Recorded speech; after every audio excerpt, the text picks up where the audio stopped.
भगवान विष्णु ने बताया कि इन 3 घरों में अपनी बेटी का विवाह कभी मत करना, वरना बहुत पछताओगे। एक दिन की बात है कि माता लक्ष्मी और भगवान श्री विष्णु वैकुंठ में विश्राम कर रहे थे।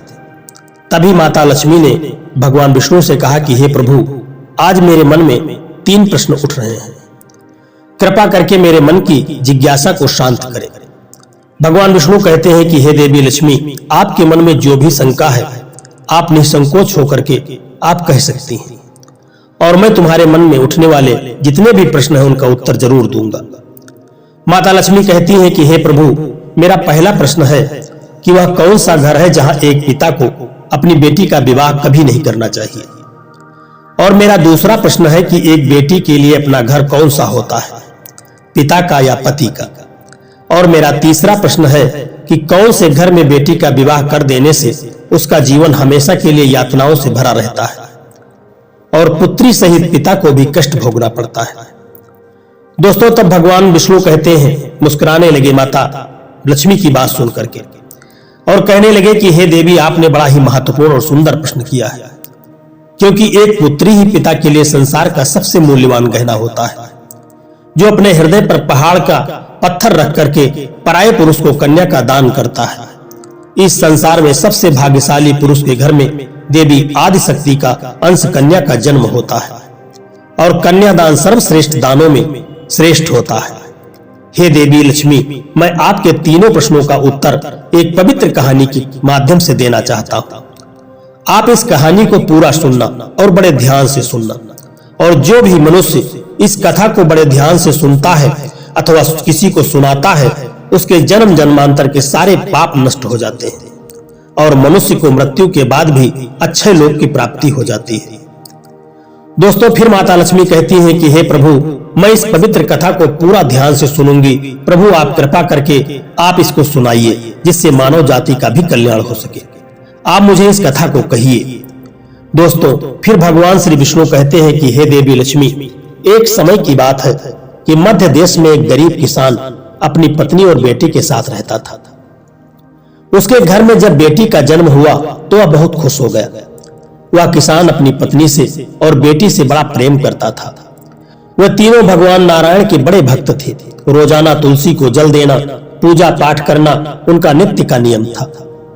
वह जो किसान की बेटी थी, अपनी माँ बाप के साथ वह भी नारायण की भक्ति में लीन रहती थी। किसान की पत्नी और बेटी बहुत ही गुणवान, रूपवान और संस्कारवान थे। दोस्तों, भगवान विष्णु कहते हैं कि हे देवी लक्ष्मी, किसान अत्यंत गरीब था और इसके बाद भी नगर के एक सेठ के पास खेती के काम के लिए जाया करता था। उस सेठ का भी स्वभाव बहुत अच्छा था। वह किसान कई सालों से उनके यहाँ पर काम करता था। उस किसान की बेटी हर दिन अपने पिता के लिए घर से दोपहर का भोजन लेकर के उस सेठ के खेत में जाया करती थी। यह सिलसिला कई वर्षों तक निरंतर चलता रहा। वह हर दिन अपने पिता का भोजन बना करके खेत में ले जाती। वह हर दिन उसकी बेटी को देखता था और उस पर नजर रखता था। इस तरह से कई वर्ष बीत गए। फिर किसान की बेटी जब जवान हो गई, फिर हर दिन की तरह किसान की बेटी खाना लेकर के खेत में आई थी। उस दिन किसान और सेठ साथ में बैठ करके खेती के काम के बारे में चर्चा कर रहे थे। जब सेठ की नजर उस लड़की पर पड़ी तो उसकी सुंदरता और संस्कारों को देख करके वह सेठ मोहजाल में पड़ गया। उसके मन में ख्याल आया कि क्यों न मैं इस लड़की को अपनी बहू बना लूं। दोस्तों, थोड़ी देर के बाद किसान की बेटी वहां से चली गई। तब सेठ ने अपने मन की गुप्त बात किसान से कह डाली और कहा कि हे भाई, तुम बहुत दिनों से मेरे यहाँ काम करते हो, लेकिन मैंने तुमसे आज तक कुछ भी नहीं मांगा है।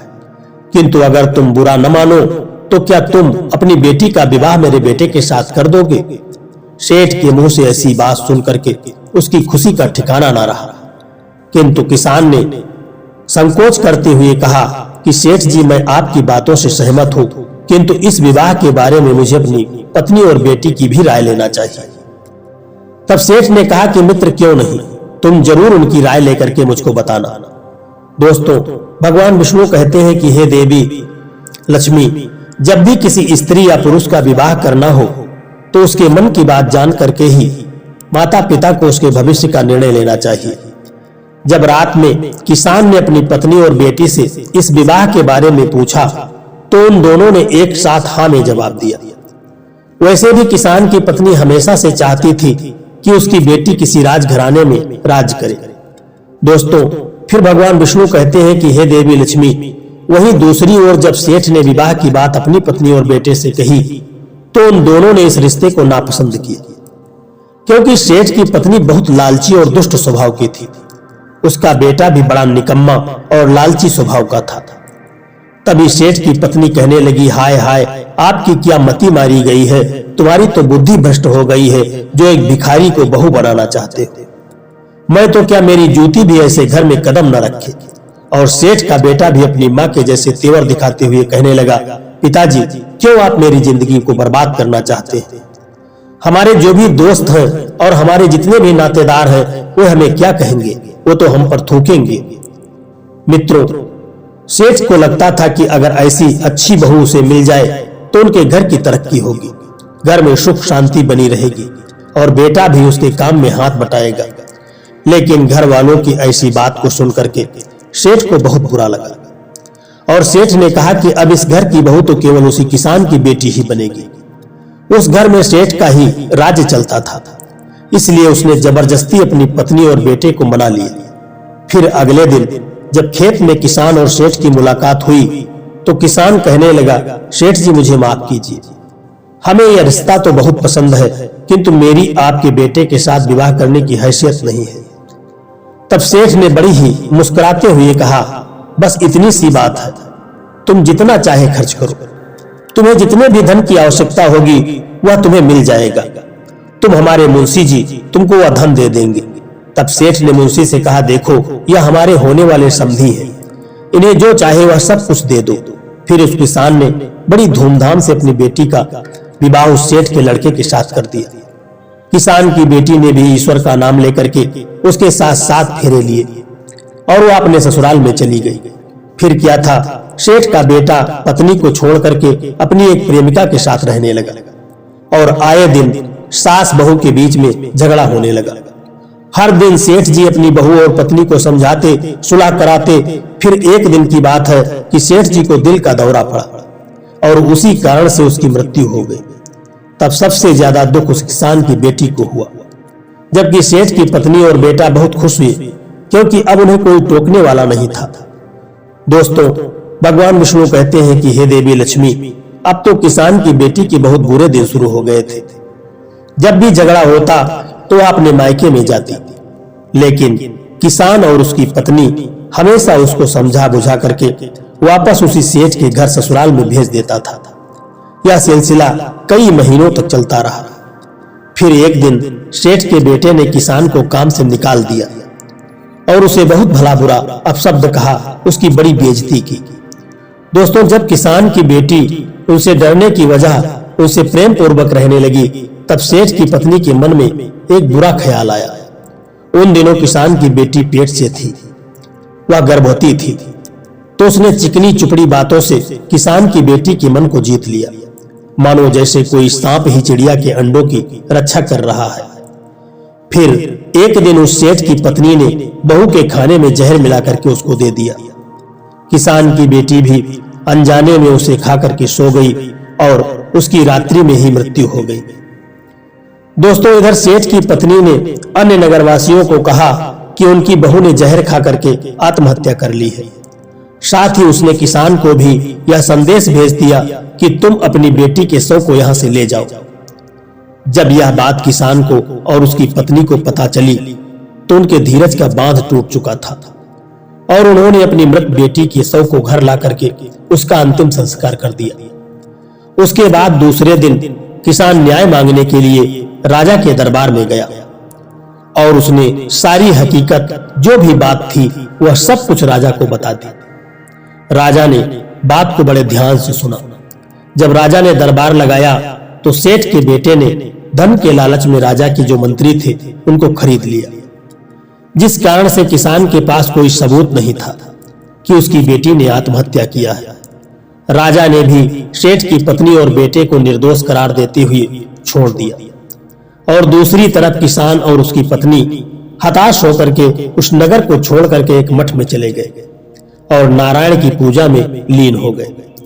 भगवान विष्णु कहते हैं कि हे देवी लक्ष्मी, किसान की बेटी पवित्र और सच्ची भक्त होने के कारण उसे स्वर्ग मिल गया और कुछ दिनों के बाद किसान और उसकी पत्नी की मृत्यु हो गई और उन्हें भी स्वर्ग की प्राप्ति हो गई। दोस्तों, भगवान विष्णु कहते हैं कि हे देवी लक्ष्मी, तुम्हारा पहला प्रश्न था कि वह कौन सा घर है जहां एक पिता को अपनी कन्या का विवाह कभी नहीं करना चाहिए।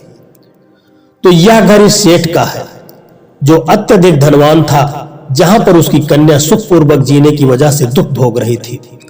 इसलिए किसी भी पिता को अपनी कन्या का तथा भाई का, बहन का विवाह ऐसे घर में नहीं करना चाहिए जिस घर में पुत्रवधू को मान सम्मान न मिलता हो, उसके साथ प्रेम पूर्वक व्यवहार न किया जाता हो और उसके साथ केवल एक कसाई के दांव पर बंधी हुई गाय के जैसे व्यवहार किया जाए, जिसके मन में हर क्षण तड़पाने वाली मृत्यु का भय हो। दूसरी बात, अगर स्त्री पुरुष एक दूसरे को पसंद न करते हो तो ऐसा विवाह दोनों के जीवन को बर्बाद कर देता है। तीसरी बात, जिस पुरुष के साथ कन्या का विवाह होने वाला है वह उसके योग्य हो, उसे हर समय एक जिम्मेदारी से संभाल कर रखे, उसके मन को जीतकर उससे ही प्रेम करे। जब भी किसी के लिए रिश्ते देखने जाएं तो वह बहुत दूर के न हो, न ही अति नजदीकी हो। कभी मामा के यहाँ या बुआ के घर नाता नहीं जोड़ना चाहिए। इससे वाद विवाद तो होते ही हैं, लेकिन समान वंश होने के कारण संतान मंद और शारीरिक रूप से विकलांग भी हो सकती है। अपनी कन्या का रिश्ता अन्य दूर प्रदेश में कभी नहीं करना चाहिए, क्योंकि उसके बुरे हालत में उसके पिता या भाई की ओर से मदद मिले। भगवान विष्णु कहते हैं कि हे देवी लक्ष्मी, चौथी बात है कि किसी पिता को कन्या और भाई को बहन का रिश्ता कभी अति धनवान के घर में या अति गरीब के घर में भी नहीं करना चाहिए। धनवान लोग उस स्त्री के साथ दासी के समान व्यवहार करते हैं और उसके माता पिता को भी सम्मान नहीं मिलता है, तथा अति गरीब घर में विवाह करने से उसे हमेशा अपनी जरूरतों को पूरा करने के लिए अपने पिता और भाई के सहारे की आवश्यकता पड़ती रहती है। जब भी रिश्ते की बात होती है तो हमेशा उनके कुल और वंश को देखना आवश्यक होता है। अन्य कुल में विवाह होने से समाज में प्रतिष्ठा कम हो जाती है और लोग हीन भावना से देखते हैं।